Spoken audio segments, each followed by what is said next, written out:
Hi, Igor. We can hear you. Okay, so we're live now. So hello, everybody who's watching in. I understand that we presented as a firm on Tuesday night, so you know a lot about Roland Berger already. The purpose of this session is to introduce you to a few more of our consultants and for us to respond to whatever questions you may have about our day-to-day lives. So we'll just start off by introducing ourselves. So my name is Phil Dunn. I am the managing partner for the UK for Roland Berger.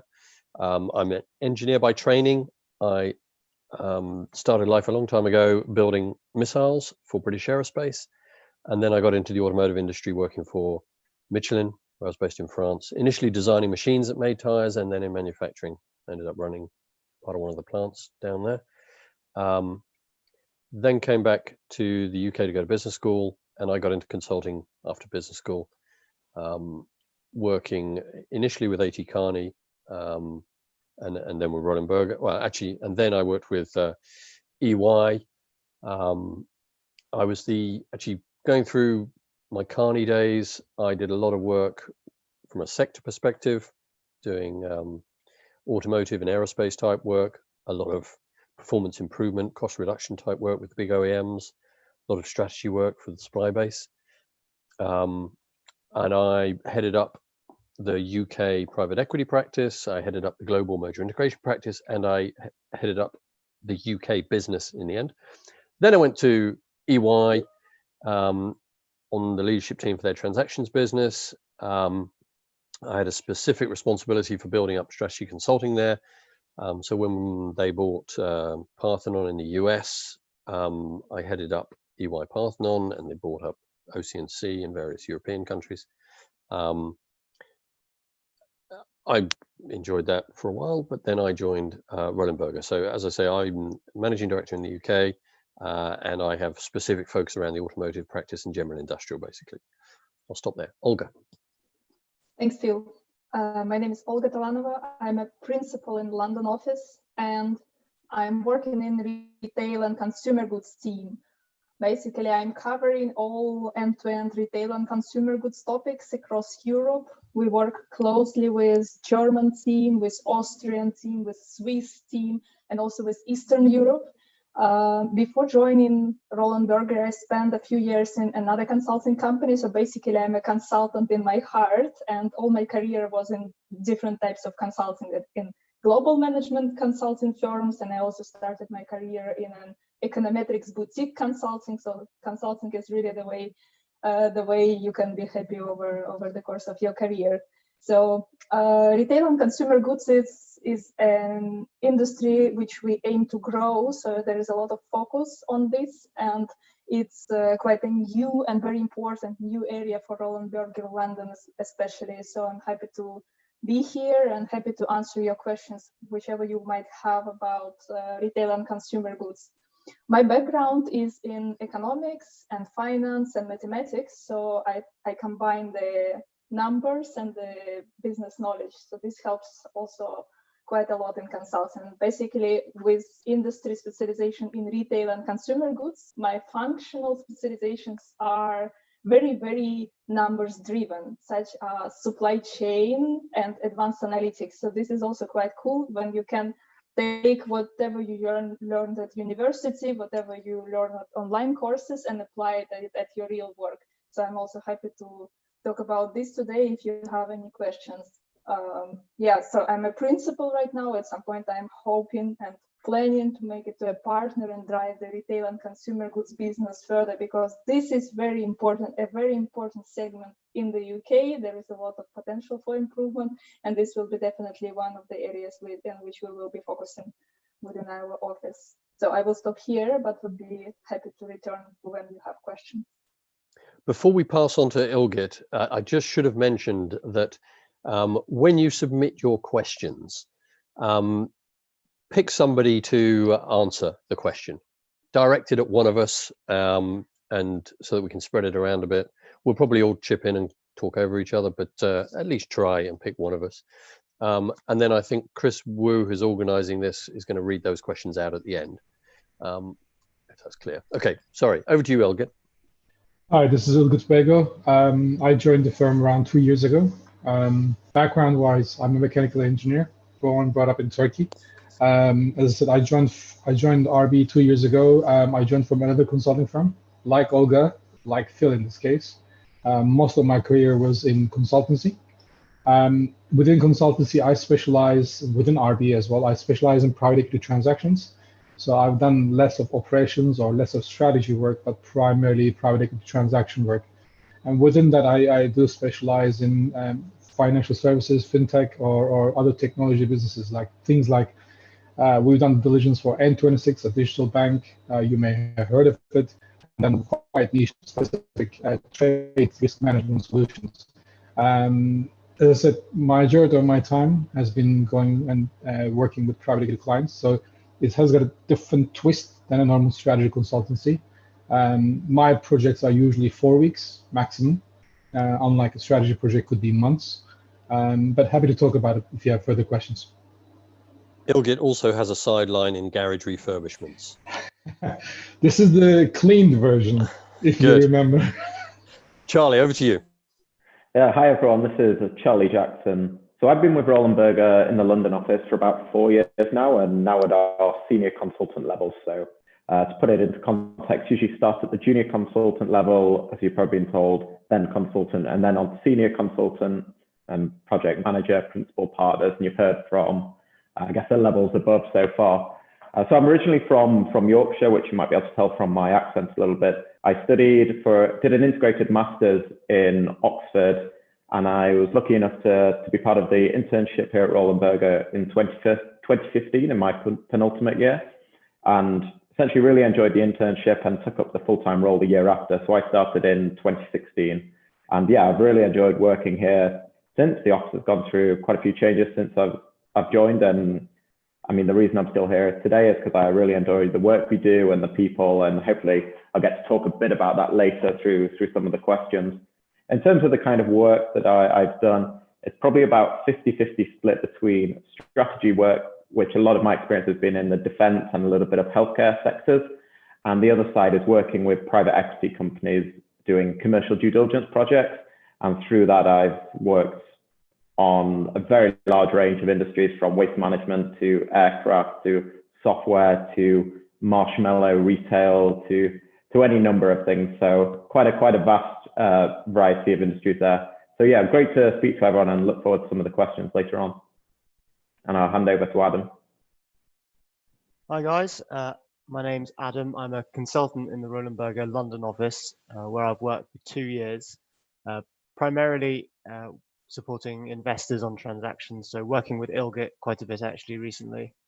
And what this typically means is that we'll execute a review of the business to try and answer the broader question: is this a good business, and do we think our clients should invest in it or not? And that's really broken down into a number of smaller questions. What is the size of the market that this business serves? How fast is it growing? What do the customers think of its services and products? Does this business have a competitive edge? All of which we will compile into a report to answer that larger overall question. And as Ilgit mentioned, I mean, these engagements are typically sort of 1 to 2 months. So the advantage of that is that you learn about new businesses very quickly, but you're also exposed to new deals and new transactions, all of which have varying nuances, and you get a sort of broad range of industry exposure quite quickly, which I find quite interesting. In terms of my background pre-consulting, I studied natural sciences at Cambridge, and I empathize with a number of you because I'm sure I was in a very similar situation to you today. I wasn't really sure what I wanted to do as a career. You know, I was slightly paralyzed by the seemingly infinite possibility of what I could do. So hopefully today we can look to sort of answer some of those questions. Maybe future Adam can answer some of the questions that past Adam had, however many years ago it was. But look forward to hearing your questions, and it's good to sort of virtually meet you. So hi everyone, very happy to be here today. My name is Capucine, everyone calls me Capu. I'm French, as you may hear, and I joined Roland Berger a little more than 1 year ago after a 6-month off-cycle internship in our Madrid office. Prior to this, I studied management in a French business school. I'm still a generalist at Roland Berger, I would say. When you join consulting, this is usually the case for at least a couple of years, usually even a bit more. So far, I have mainly worked on private equity and CGR related projects, so consumer goods and retail. So to illustrate a bit what a junior consultant does, I would say that as a junior consultant, you belong to a project team.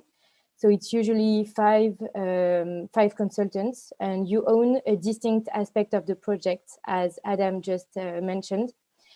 So, for example, in a project for a private equity firm, which wonders if it should invest or not in a company, which we will call a target, they will, for example, wonder if the target's product portfolio is the best in the market. So this is the question they will ask you. And as the junior consultant, so you are the analyst of the team, you will have to find a way to answer this question. So the typical task you will have to perform to do so will be to first select the main products, for example, of this target, because you will never have time to investigate all of the products. Then you will try to identify and gather information sources to compare those products with competitors' ones.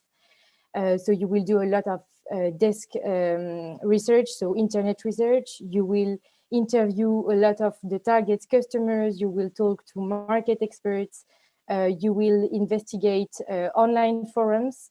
So for example, for my last project, I was working on a firm selling keyboards for professional gamers, so very high-end ones. And believe it or not, but I have spent a lot of hours on gamers forums to read through their chats around which keyboard is the best. So I would say that this is where you have to be inventive, and you have to be, as an entrepreneur, which is one of RB values, because you have to be creative when it comes to dealing with partial information.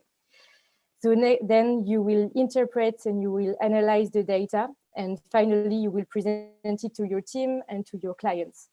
So the team very much relies on you as the analyst because no one will never have time to go into the level of detail you went through. I'll stop here, but super happy to answer any of your questions. Thanks, Capri. So, Chris, over to you. Do we have any questions, or rather over to all of you, for whatever questions you have, fire them at us, pick one of us, type the question down, and Chris will relay it.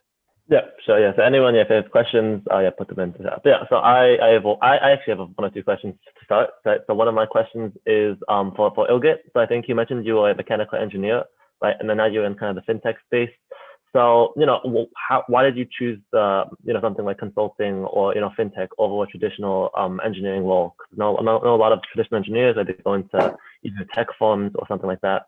So yeah, could you give us more insight into that? Yeah, so I mean, mechanical engineering was a bit of a, I enjoyed engineering. I enjoyed problem solving. I enjoyed mathematics. I enjoyed, especially mechanical engineering, the concept of being able to physically see things and solve the problems around it. So that's the reason I was quite engrossed into mechanical engineering. But when it comes to the real life, execution and being a mechanical engineering in the real world, that is slightly different as per my experience. As I said, I was born and brought up in Turkey. If you join as a mechanical engineer, what you tend to do is none of those things. You become more of an executionist in that kind of sense. Hence the reason I love the challenge that mechanical engineering that gave me in terms of how you solve complex problems. And how you become creative solving their problems, but I wouldn't want to do that in the real life, especially in Turkey. Why financial services and other options that I had? Actually, financial services was a bit of something that I was thrown into. As I said, prior to this, I was working in another consulting firm, and they just specialize in financial services. as I went into the business, I started as a generalist as well. And as I moved on, I tried various different parts of financial services. There's the insurance part I really enjoyed. There's the investment banking that was a bit, different, that you have to understand quite technical terms. But eventually, I focus on private equity because, as I said, I do like the challenge of a complex project, but I'm not a big fan of doing like a 4 or 5 months of project, because maybe it's my personal way that I was generated in this case, that I have a short span of attention, maybe, and that kind of, and I do like looking at different businesses. And that's why it was interesting for me to do the private equity. And I especially the way that Adam was explaining, it's a quite straightforward question the client asks you, would you invest or not? And I really like that kind of, okay, let's look at this business from that perspective. If it was my money, would I put it into this? In today's world, you also obviously have different options, the funds that you may want to enjoy and join onto those things. That was something that I haven't explored at the time when I was thinking about my career. And this is primarily because of my brother-in-law, who was also a consultant for the whole of his life. And I really enjoyed the stories that he was telling me, how they helped the strategy for Vodafone, how they helped the technology for certain businesses. And that drove me saying that, okay, I just want to do consulting because I like taking different challenges, solving complex problems in a short period of time. And that's how it drove me to consulting in this case. Does it make sense? Yeah, that makes sense. Yeah, thank you very much. So yeah, we have a few more questions coming in here. So one from the YouTube chat. Kapu, as a generalist, have you found it easy to join the projects in retail and consumer goods that interest you? Did I find it easy to join such a project? I'm not sure I understood, sorry. Yeah, so have you found it easy to join the projects in retail and consumer goods that interest you? So have you found it easy or, yeah? It's always challenging to ramp up in a new project because you have to get familiar with an industry which usually you don't know at all. So you have to understand like the main dynamics, like what is happening and everything. So it's always challenging, I would say. Actually, I started a project in consumer goods this morning. So I'm exactly in this phase of discovery.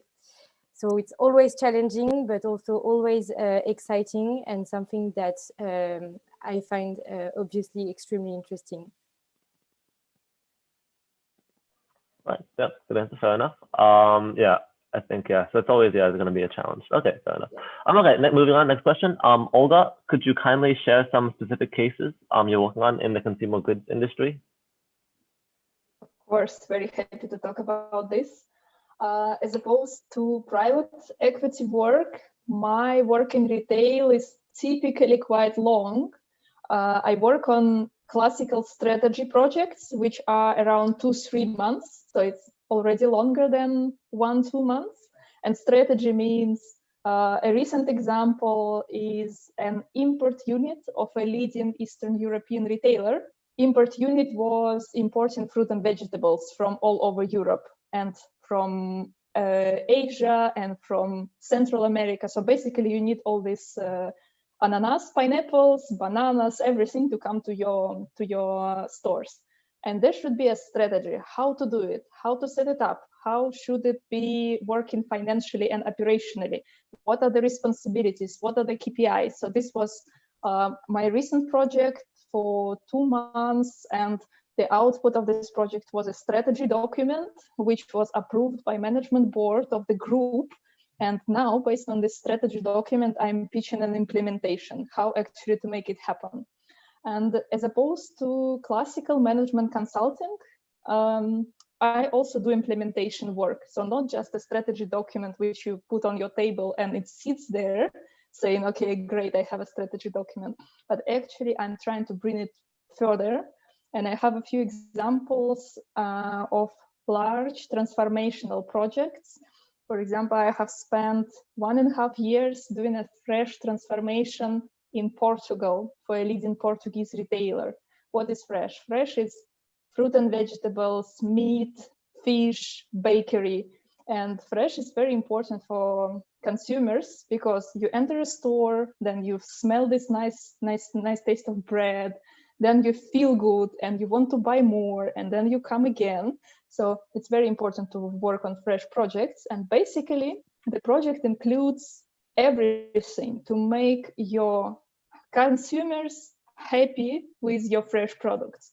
And this means optimization of purchasing, how to get the best products at the cheapest price, optimization of supply chain, how to quickly move these products through your warehouses and through your internal supply chain, deliver them in the best condition at the right temperature. So the assignments within the project involve a lot of processes, a lot of analytics. Typically, I do these assignments in cooperation with the client's team.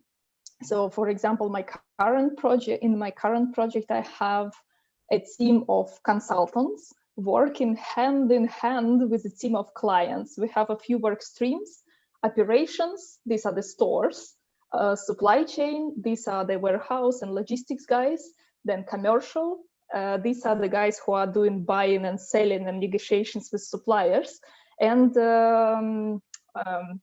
yes, supply chain, operations, commercial, and quality department. Our quality of products should be great. So, and we have 4 stream leaders from our team, and they work literally hand in hand with the stream leaders from the client team. So basically, we try to make this change not from the outside, but from the inside. Of course, these projects could feel a bit long, but actually the teams can learn a lot, and the teams are typically enjoying it and continue working in retail because they learn new skills. Then they say, okay, we can apply these skills in our new projects and grow within our retail and consumer goods team. So we try to keep the teams engaged and happy with us, because if we invest in capabilities, in hard skills, including Excel, Python, SQL, then we want these teams to continue working with us. So basically, this is a bit different model than what we do in private equity, but it also works. So I hope this answers the question. Thank you. Another question here. So this one wasn't directed at anyone specifically, but it's how does your staffing model work? So whoever feels that's most qualified to answer that can take it. Phil? I can give that a go. So staffing is an interesting process within all consultancies. As a new consultant, I would say when you first join us, you have pretty much zero choice about what project you go on. You will be put on the first project that is available. A lot of this comes down to timing. When you become available, a project stops. We run the staffing on a sort of weekly basis. We figure out what's coming up, who's available. And let's say your first project was in consumer goods and retail, and it was an operational project, maybe procurement or something. In our minds, that probably then qualifies you to work on any project in consumer goods and retail, or on operations and procurement in any other sector. And you kind of build up what I've always described as branches of a tree. So your second project may still be in consumer and retail, but it may be in pricing. Your third project may be in automotive, but on pricing, maybe in the after sales. And so you gradually build up a capability to do operations, pricing, automotive, consumer goods and retail. You build up your tree. And then at some point in your career, you decide, actually, what I really enjoyed doing was working either in this sector or on this type of project. And then you start to prune the tree and to focus in on a particular area that you want to dedicate the rest of your career, I guess, in. And the whole staffing process, as I said, it's weekly, but it's a continuous process. You may work on a project that's 4 weeks long, or 8 weeks long, or 12 weeks long. As you come towards the end of the project, you would typically start looking around, what else is going on, what kind of business development can I get involved with that might lead to a project. You let your mentor know the types of projects you're interested in working on. And all that is fed into the recruitment session. And hopefully you'll then be allocated a project of your choice. And it is pretty much like an internal market, in that the better you are, the more people want you to work on their projects. And so you will have more and more choice as you build up your breadth of capabilities, and also your internal brand and internal reputation for being great at whatever you do. Then lots of opportunities open up to you, and you have much more of a choice after that. Maybe I will add to this, because I worked in other consulting companies as well. And I can say at Roland Berger, you can build your own path yourself. And we will not pressure you to specialize from the very junior stages. In London, we're not asking you to apply directly to retail and consumer goods and focus on retail and consumer goods forever, or focus on private equity forever. No, you have exactly a choice. At the same time, if you as a junior consultant, experienced junior consultant, or as a consultant, or already feel that you like to work with a special team and on a certain topic, then you can do so. If you have a joint willingness with your managers to just work jointly, this is also the way to do it. Yeah? So it depends on how you see your career trajectory. You can take a bit more time to try different industries. At the same time, after a year or so, you can already start focusing, and this is also supported. So what I'm trying to stress is that in Roland Berger, you can really shape your career in a way you want, and there is no standard path. There are many different paths for the career. I'll add one more thing to Olga's point, to give an example. That's precisely the same things that you will hear from any consultancy. They will say, oh, you will direct your career. But the big difference that I think that we have is your career or your choices of projects are not mandated by the HR. So that's a slight difference in the nuance difference, actually. So when you're in a larger consulting firms, you have to negotiate with the HR for the projects that you want to go to. You may have a contact with a partner, and the partner may choose to take you, but it's not always the case. But the main decision-making point is the HR. In our case, it's slightly different. As Phil mentioned, we do have this weekly catch-ups about who's going to be on which project, what each individual person would be doing. So that's a very different approach, where your advisor will be in that call, will be helping, saying that, okay, in this case, let's say Adam, he has been doing this work, he's been pretty exhausted, let's give him a bit of a break, or he may need another project in a different industry, he wants to try something different. So he will verbally present that, rather than the HR, which has usually had a limited force, in this case, in the staffing meetings in other consultancies. But it's just small nuance, but I think it's quite important. Yeah, thank you for all the different insights on that for that question. I have another question here for Olga. So Olga, in the retail and consumer goods industry, is Roland Berger more focused on corporate strategy or strategy delivery? Good question. So historically, I think Roland Berger was focusing on corporate strategy. So more what I mentioned as short 2-3 months projects, the classical ones. But we are changing, and we have new team members since 2016-17 who are actually also focusing on delivery. And there is on like strategy delivery, implementational projects. Why is it important? I feel that this brings us some good revenue. Imagine that you have to do all this relationship building with, let's say, 5 accounts and do 5 strategy projects.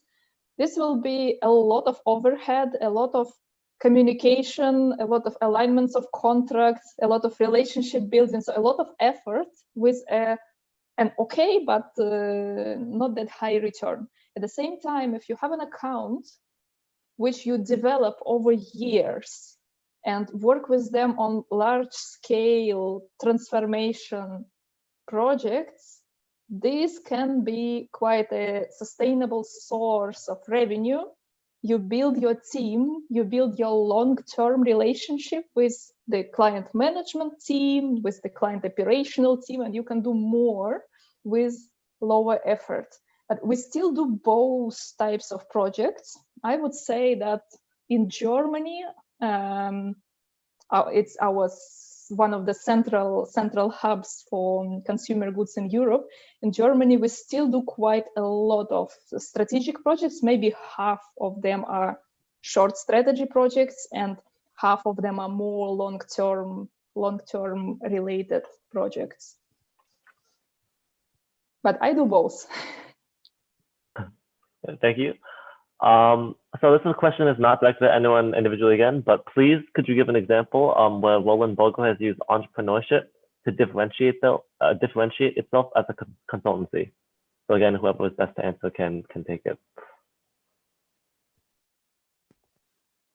I can give an example of the feeling, not exact example, but of the feeling, because I am coming from a company. I came from a company which is American, very corporate, very top-down, very hierarchical.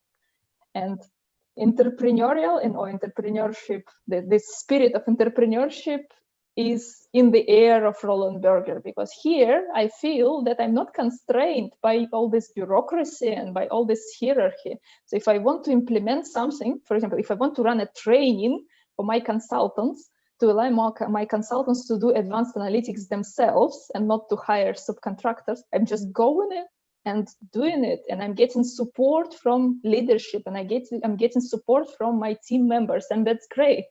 In my previous company, I would have faced a lot of discussions, alignments, bureaucracy, half a year of approvals, etc. So this is just an in the air example, not exact example, but I think in every action I feel it. Yeah, I think I know the company you're talking about, Olga. We come yes, from exactly. we come from the same. I'll just do a quick example, and then I'll pass it on to Kapu. So I'll give you a similar example, the way that Olga was talking about. As I said, I'll deal with private equity clients. These clients are very specific about what their requests are. They usually have 5 minutes to talk to you. They don't spend hours on different things. So, and hence the reason it's very, very vital for partners to own this relationship, because they are the revenue generators. It's a unforgivable question to even ask, saying that I want to go and talk to the client about a specific target. That was something that never ever happened in the other consulting firms that I've ever seen, especially in the private equity clients. When I came into Roland Berger, that was one of the things that we were discussing. I was like, okay, I want to go and talk to X, Y, and Z clients. And the partner at that time, he said, why are you asking me? Just go and talk. Like, okay, you want to come? Like, no, I don't need to come. You can go and talk to the guys. I don't know anything about your subject. You know it better than me, and I trust you. You can go and have the conversation. That is something that would have never happened in other consulting firms that I worked before. I just want to jump in with an example. It's not necessarily related to client work, although it has led on to client work.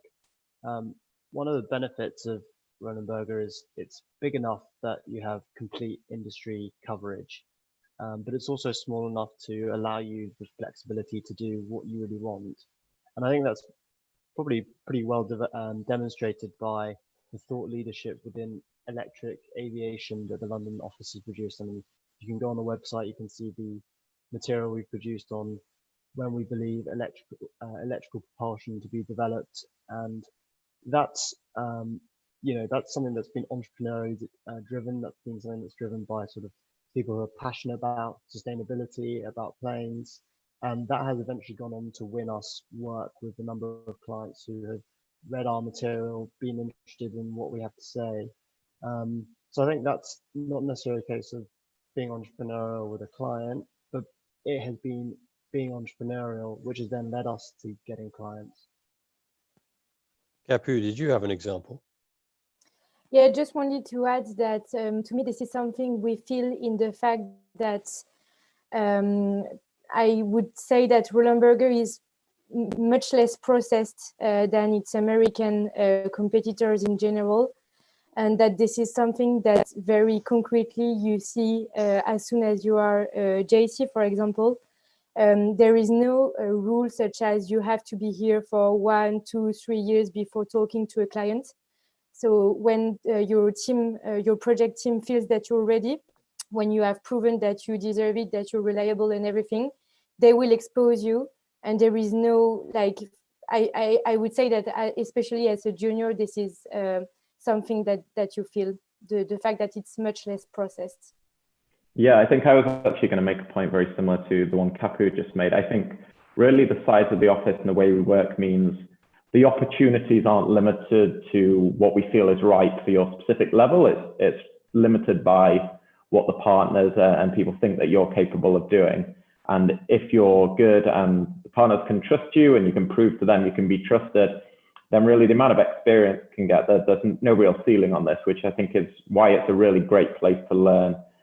And for example, in my experience, I've been fortunate. I think after being in the company for just over a year, I ended up going to South Africa for a few weeks by myself to kind of interview some of the executive team of a large company we're working with and lots of their management team. And opportunities like that, I feel, wouldn't come around very often in some larger and more structured firms, whereas we're small enough that you know all the partners very well and they know you. And if they believe you're up to the challenge, then they will definitely provide those challenges, which is a really great thing about the company and definitely the office here in London. And if I can just add, just so that we've all managed to answer the entrepreneurship question, I feel it very much because I'm one of 250 global partners who own the global business. So it's our business. We had to buy into it, and we can do with it pretty much whatever we want. You know, I was brought in to grow the UK business. I didn't have any other direction than that. And it was up to me to work with my fellow partners to figure out, okay, which areas do we want to grow? What are the levers we want to pull? How can we become bigger and better and fulfill more of the market position that perhaps we have in Germany or some of the mainland European countries? And that was all up to me and my fellow partners to decide on. And we were given the confidence of the broader global partnership that we could do that. And they are very accepting of the plans that we've put together. So entrepreneurship sort of seeps through the organization at pretty much every level, which is why I think all six of us gave an answer. Yep. Thank you very much, everyone, for contributing to that. Yeah, a question, very kind of detailed answer. I have another question here. Olga, how has the retail and consumer sectors at Roland Berger incorporated sustainable strategy? Do you have any examples of projects that have used a sustainable strategy? This is a very good question, and sustainability is one of the hot topics in retail, and UK retailers are actually doing not too bad, let's say, and they are much more advanced than European players, and particularly than Eastern European players.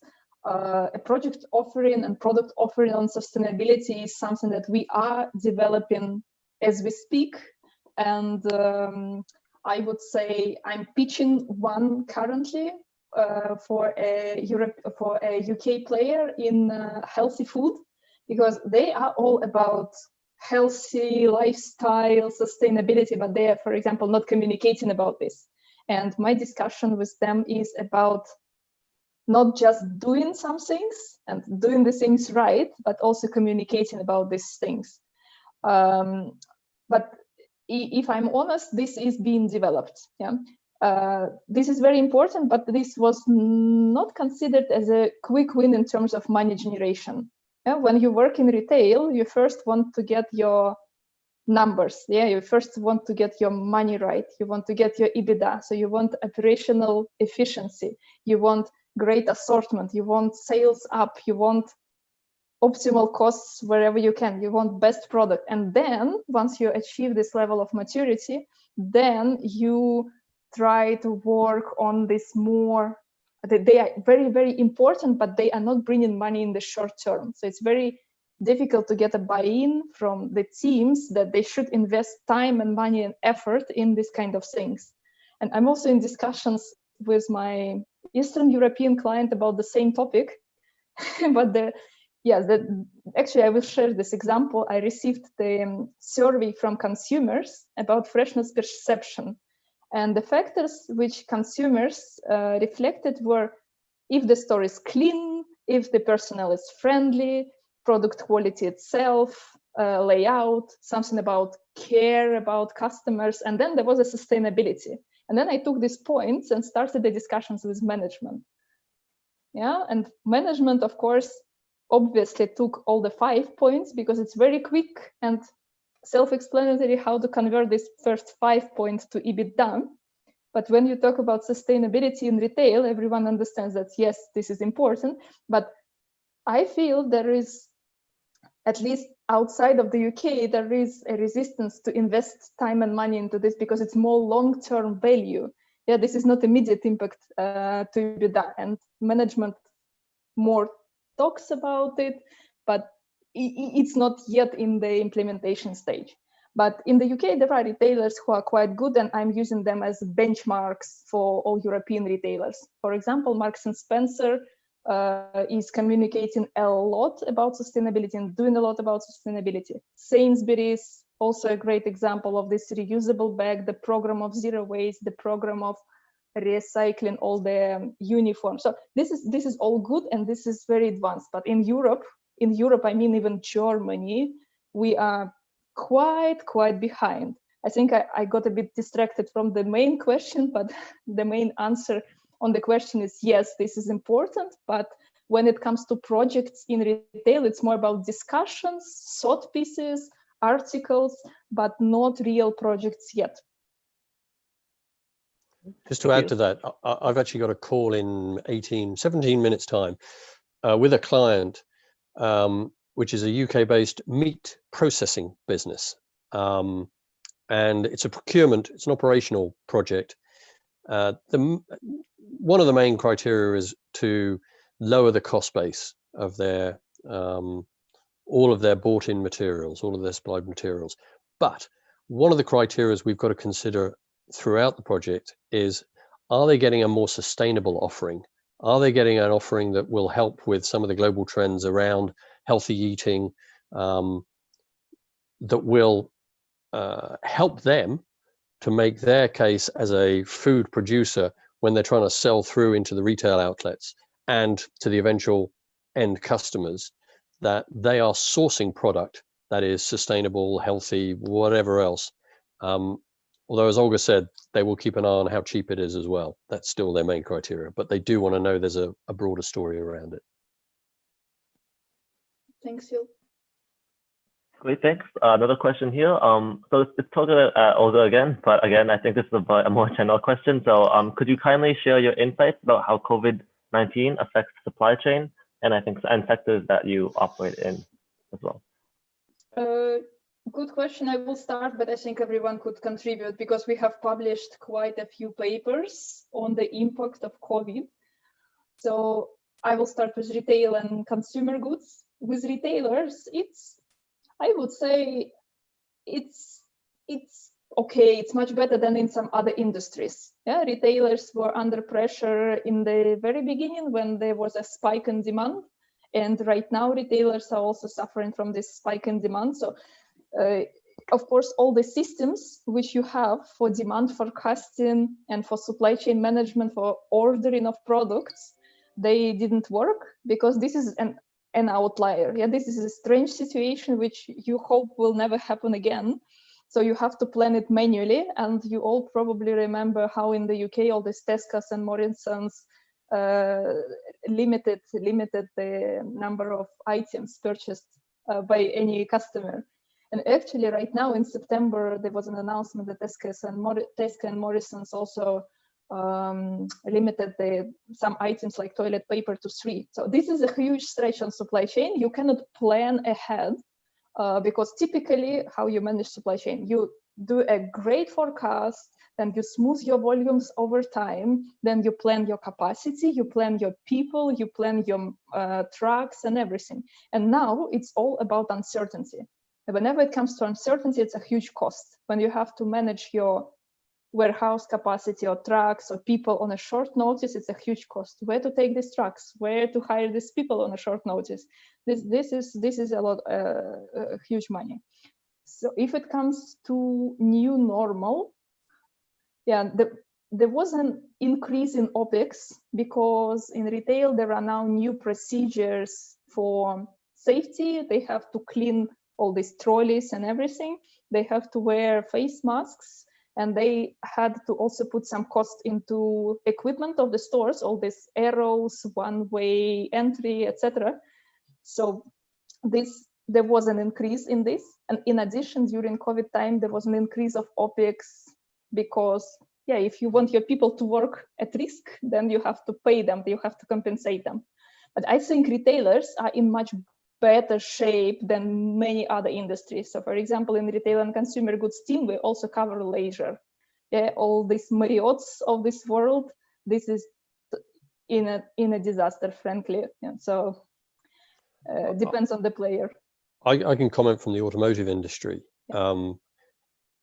The main supply chain, I mean, there's broader COVID impacts on the industry and nobody's buying cars at the moment. That's one thing. But from a supply chain perspective, China has always been a large manufacturing base for the global automotive industry. And at the beginning of this pandemic, China was the first country to shut down, and that shut off pretty much all of the supply to the global car industry. So cars just weren't being built. They couldn't be built. And I think one of the changes that will come out of this is that there will be much more dual sourcing going on. People will be thinking much more about having more than one unique source. They will want alternatives so that if a future pandemic, a COVID-20 or a COVID-21 or whatever's sadly going to hit us eventually, when that does hit, they will still be able to get supply from somewhere. And that is also driving quite a lot of more localization, so more local sourcing as well. That is, again, one of these criteria.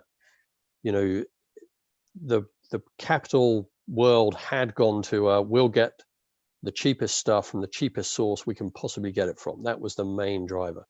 Now, when you're thinking about how you're going to set up your supply chain, you're thinking much more about what about if we have another crisis? What about having alternative supply? How will we keep going? Because actually, a month's lost production is easily much more expensive than whatever saving we're going to get by sourcing at a really low cost location. So all of these kind of considerations are being brought into the whole supply network equation at the moment. This is actually very true what Phil said about consumer goods, not retail, but consumer goods companies. And they want to be local whenever they can. Yeah, then they are transitioning from just sourcing from China to something that is closer, and that there is a risk that there will be quick delivery without any restrictions, etc. So this is exactly the same as Phil said for automotive.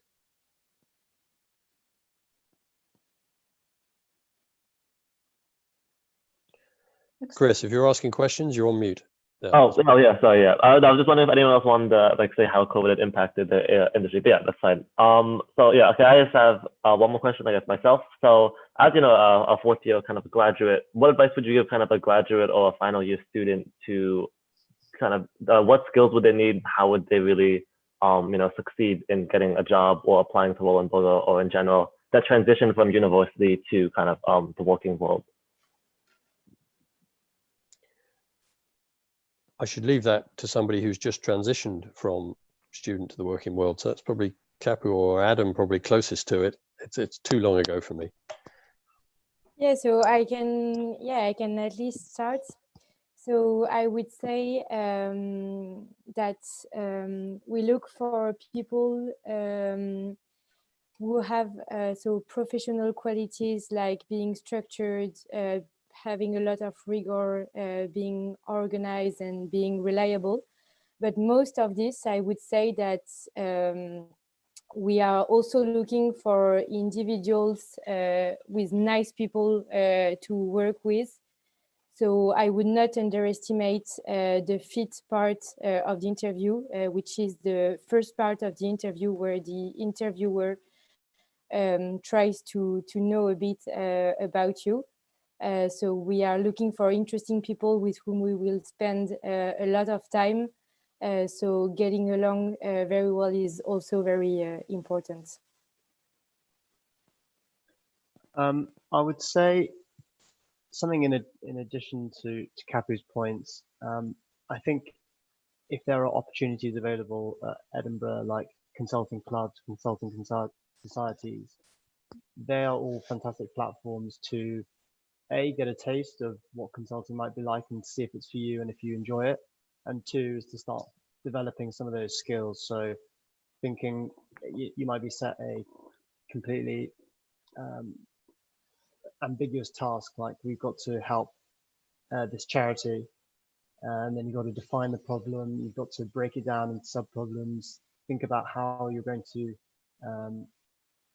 complete the problem, and then how you're going to present it. So during my time at Cambridge, I worked on as part of the Cambridge Consulting Network, and I worked on two projects. One was for a startup, which was to do with answering the question, where should we file for patents? And the other question was for ARM, who you may know as the semiconductor manufacturer. Their question was, how should we enter the supercomputer market? And these were both 8-week engagements. I mean, I have absolutely no idea how we managed to produce an output. I mean, they're totally, completely alien topics to me. It's led by teams who also have no experience. But being thrown into the deep end and going through that process is really important. And along the way, you start to develop those key skills. So I think that is probably the best way to in addition to the points that Captain made, to sort of best position yourself to demonstrate your vigor for the job, but also to start developing those skills that will help you transition into the working world.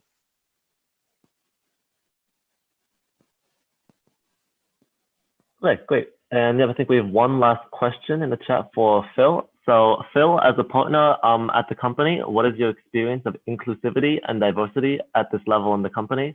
How is this incorporated into the importance the company places on entrepreneurship? Yeah, it's obviously a big topic for us and every company at the moment. And consulting as an industry has never been that good on the whole diversity front. I would say we actually do really, really well from a nationality diversity perspective. And you can see we've got 4 different nationalities. Actually, I'm half Irish, so I suppose that's 4.5 different nationalities on this call. Largely, I think we're lucky in that London is a bit of a melting pot for the world. We have lots of nationalities here, lots of talented people who are looking for good roles. So we benefit from that. So if you look at the diversity of our office, it's very diverse from a nationality perspective. Where we still have a lot of work to do is on the gender diversity. We're doing pretty well on this call. But if I look at the overall firm, we're nowhere near good enough. And actually I would say that's the same for all consulting businesses. So for some reason, we just haven't managed to get it right yet. We're aware of it. We're working on it. We've got initiatives to deal with it.